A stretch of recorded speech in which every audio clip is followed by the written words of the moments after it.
Mr. President. The senator from Oklahoma. Mr. President, I ask unanimous consent that the quorum call in progress be vitiated. Without objection. Mr. President, being the ranking member and previously the chairman of the Environment and Public Works Committee, we are actually the committee of jurisdiction over a lot of the energy concerns that we have in this country, which is, it is a real crisis. I know there are other things happening now that people are focused on, but this is something that certainly the chair is aware of with the committees that he's serving on. When it comes to developing a comprehensive energy policy in the United States, we're faced with a stark contrast. We can develop and produce domestic supplies of reliable and affordable energy that will help jumpstart our economy, create high-paying jobs, and bring down energy costs on consumers, all while making our nation less dependent on foreign energy supplies. Or we can implement policies designed to drive up the cost of energy on American families, ship jobs overseas, and deepen this recession.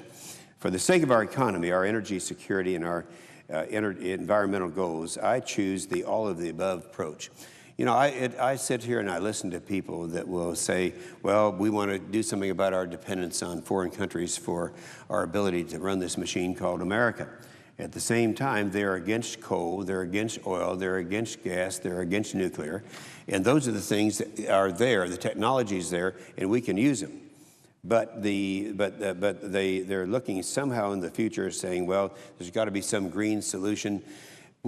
I'm the first one to say that when technology is there, I'm going to be right there with them, but it's not there yet. Over the next several weeks, I plan to speak on the floor several times about the benefits of nuclear energy and my proposals for reinvigorating that industry. Today, I'm going to discuss how nuclear can help put Americans back to work and move our economy forward, as well as focus on the regulatory challenges facing new nuclear construction and what I plan to do to help nuclear energy play an increasing role in our energy needs. This is one of the problems that we have, because we've had several colleagues coming down here talking about why nuclear is good and why we should do it, but they have not really addressed the barriers that are the bureaucratic problems that we have right now. The need to grow our domestic energy supply is clear. The Energy Information Administration projects that our demand for electricity will increase 26% by the year 2030, requiring 260 gigawatts of new electricity generation. Every source will need to grow to produce more energy to meet that demand. Curtis Frazier, the Executive Vice President of Shell America's Gas and Power, was recently quoted in Greenwire warning that the recession could be masking a global energy shortage. He said, quote, when the economy returns, we're going to be back to the energy crisis. He said, nothing has been done to solve that crisis. We've got a huge mountain to climb. Now, this chart right here is a very significant chart. It shows that electricity growth is linked to the U.S. economy.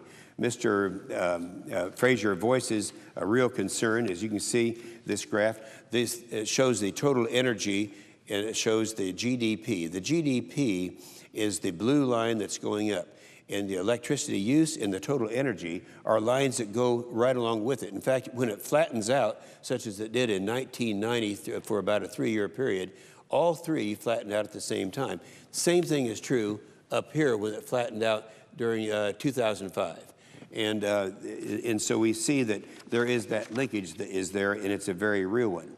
This is not your father's nuclear industry. Today's nuclear industry has demonstrated marked improvement in safety, reliability, and cost since the late 1980s.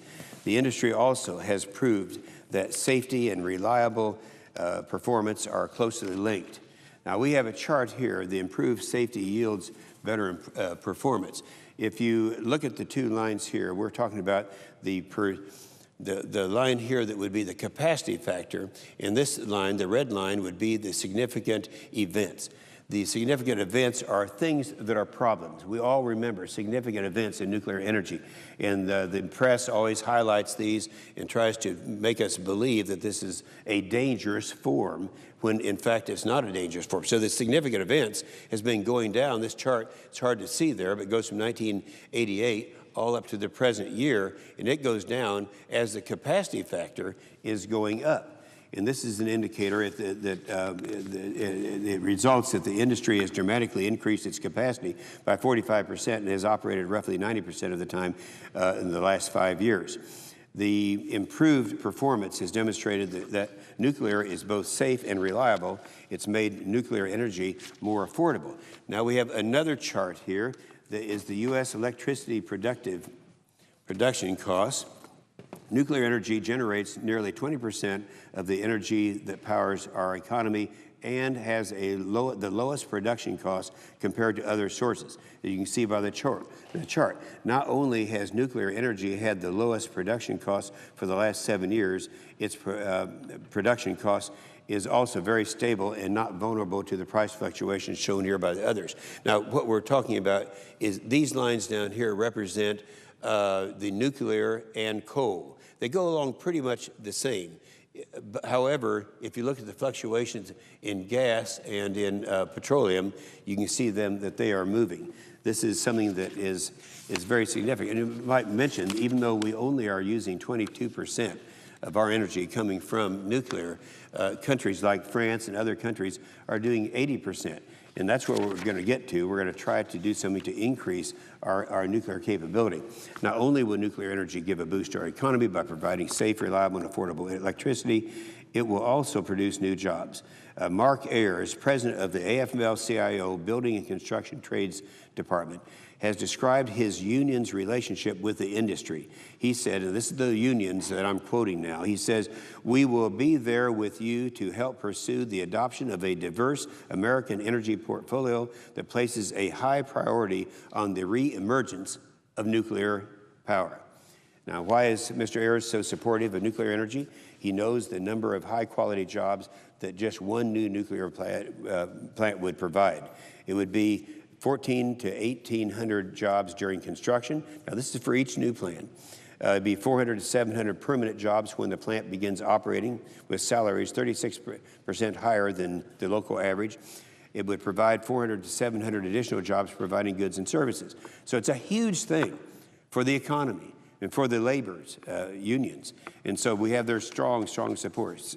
Clearly, increased development of nuclear energy will strongly benefit our economy by producing energy and putting Americans back to work. However, right now, investors believe that new nuclear plants face political and regulatory risk.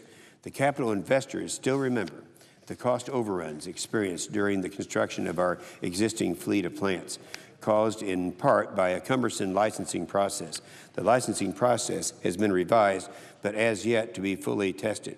The risk of licensing delays may be lower, but the potential consequences of regulatory delays remain significant. This chart here shows the locations of the potential new nuclear plants. On September 25th of 2007, the Nuclear Regulatory filed an application to build and operate a new nuclear plant near Bay City, Texas. That was the first application for a new plant that the RNC has received in 34 years. Since then, 16 more applications have been filed for a total of 26 new nuclear reactions. Let's stop and think about that. We're talking about 2007. Mr. President, I ask unanimous consent that I be given an additional 5 minutes of time. Without objection.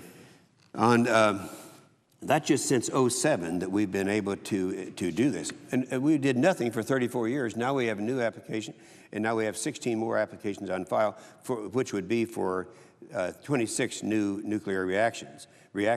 Some of the applications cover more than one reactor. These efforts to develop new plants are critical to meeting our energy needs, and I'm committed to doing what I can to help build these new plants.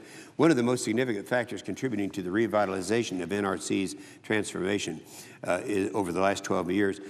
In 1997, Republicans were a majority. I was the chairman of the Clean Air Subcommittee of the Environment and Public Works Committee, which has jurisdiction over the nuclear energy. And at that time, we hadn't had an oversight hearing in some 12 years. And I can tell you, Mr. President, you can't let a bureaucracy continue to operate without any oversight. So we started having oversight hearings, and we gave targets that they had to do certain things by certain dates. Now, as a result of that, they're now really coming along and doing a good job. And if you look at, this is where the 16 applications are, so people can find their own state and see what it would do to the economy of their own state. Unfortunately, we don't have any in my state of Oklahoma. I wish we did, and perhaps we will be able to in the future. I have the next chart is the applications that are under review by the NRC, and it's a little bit complicated, so I'm not going to be using that chart, but if anyone wants to know where the status is and what the companies are that have made the applications, certainly we have that information for them. Despite significant efforts on the part of the NRC staff, this process hasn't unfolded as smoothly as it could. Schedules are not as detailed or transparent as they should be. Detailed schedules are a critical tool to managing such a large and complex process and to ensure that it is thorough and efficient and timely. Schedules are publicly available for safety evaluation reports and environmental impact statements, but not for hearings or commission considerations, which will ultimately determine when the license is actually issued. At this time, there appears to be no significant or no information readily available regarding the actual dates of any of these new plants that will be issued. Now, the absence of any specific schedules for issuing licenses seems to indicate a failure of the agency to properly plan and schedule the work, a failure to share such information, or both. This solution is troubling. And how can a utility prepare for construction without a firm date when it can be expected to receive their license? You know, there's huge investments that we're talking about now. So there has to be predictability out there. How can an investor judge the risk of a project without being able to evaluate progress in the regulatory process? Both licenses and their potential investors would greatly benefit from the increased certainty. I commend the Commission and their staff for the level of effort that is reflected in the existing schedules. However, I believe the Commission should pursue the remaining steps, should require hearings, boards to produce the following detailed schedules that reflect lessons learned from during the review of the LES National Enrichment Facility in New Mexico. And we would consider with the recommendations, continue with the recommendations that we have there.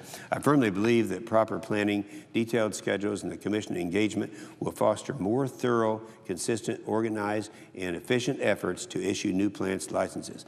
I take my oversight role as the ranking member of the EPW very seriously and will work to ensure that the NRC continues to build on the improvements that have been made since I initiated the oversight way back in 1997. I intend to increase my focus on this and other licensing issues, including monthly reports from the licensing activity or regular meetings with Chairman Josko.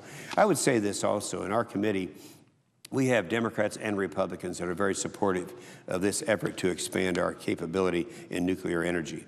My hope is to see that the NRC issue the first new license before the end of 2011 and 8 more by 2013. Now, given construction estimates of 4 to 5 years, the first 2 reactors could be operational in 2016, with 14 more potentially in operation by the year 2018. 16 new reactors will be a good start toward rejuvenating an industry that has been stagnant for the last 34 years. I also firmly believe that these reactors can revitalize our economy and meet our growing demands. I agree with the labor unions who are so excited about the prospects of this coming along and the jobs and what it will do for the economy, as well as what it will do for low-cost energy for America. I'm looking forward to the future. I plan to host a roundtable of highlight progress toward the advanced designs and to stay on board. As I said, back in 1997, we hadn't had an oversight hearing in 12 years at that time, and we're going to make sure that we don't repeat that mistake. I think a lot has been done to prepare for nuclear construction, but a lot remains to be done. Whether or not the industry will succeed in building new plants will greatly depend upon President Obama's leadership on this issue. I'm disappointed that the administration seems to send mixed signals regarding its support for nuclear energy. Last month in Prague, the president said, quote, "We must harness the power of nuclear energy on behalf of our efforts to combat climate change and to advance peace and opportunity for all people." And yet, just this month, his budget contained language terminating the Yucca Mountain program for the Nuclear Regulatory Commission before they could even do its review. 30 years of research and $7.7 billion down the drain purely for political reasons. It's unthinkable that that could happen, but it has happened. In addition, President Obama recently appointed chairman at the Federal Energy Regulatory Commission, Joe Inhofe, who stated his belief that we won't need any more nuclear plants ever. This just isn't right, and it's totally inconsistent. And these mixed messages will soon become clear. President Obama has recently designated a new chairman of the NRC and is expected to propose 2 additional nominees soon. Time will tell if the NRC is an effective and efficient regulator. And in his Senate confirmation hearing early this year, DOE Secretary Stephen Chu said, quote, "Nuclear power is going to be an important part of the energy mix. It's 20% of our electricity generated today, but it is 70% of the carbon-free portion of the electricity. Senator's time has expired. And for that reason and every other reason, for the economy and for the environment and for our ability to provide our own energy in this country and lower our reliance upon foreign countries, I believe we need to move forward rapidly, and we tend to do so with nuclear energy. And I thank you, the Chair. And I yield the floor.